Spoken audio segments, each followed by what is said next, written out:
you will not come to me that you might have life. For the life of me, I can't think of one good reason why you wouldn't want to get saved. I can't think of one. I've asked people all over the country, give me a good reason. I've never heard one. I've heard lots of excuses. And you know the scary thing about excuses? You may not take God seriously, but God will take you seriously. And if you decide you don't want Christ, you'll go to hell. There will be people in hell because they say, well, I wouldn't want to lose my friends. There are no parties in hell. If you don't lose your friends before you die, you'll lose them all when you die. I had a man say to me one time, he liked his beer and he liked his music. And he said to me, as I explained the gospel to him, look, I'd like to be a Christian, but I don't think I could give up my beer and my music. I said, I've got two things to tell you. First of all, you are going to give up your beer and your music. There are no beer stores in hell.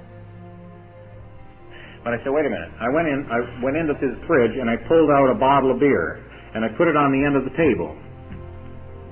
And I said, all right, now, at this end, here's your bottle of beer, and at this end is forgiveness of sins and a home in heaven.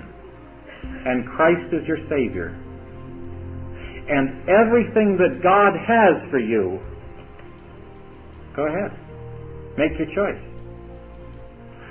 But when you do, I want to tell you, God will take you seriously.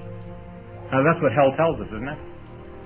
The reality of hell tells us that God takes men seriously.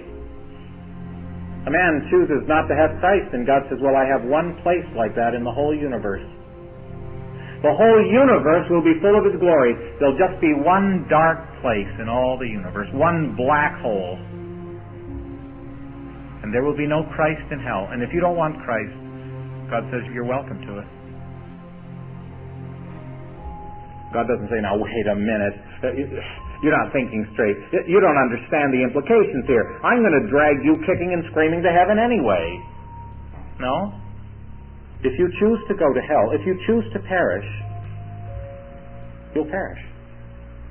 Israel said on the border of the promised land, oh God, why didn't you let us die in the wilderness? God said, I can arrange it. See, this is the frightening thing, that God gives you what you want. And if you choose no Christ, He will not inflict Himself upon you. He's a perfect gentleman. He said to people one day, you will not come to me that you might have life. You might have life, but you will not come to me that you might have life.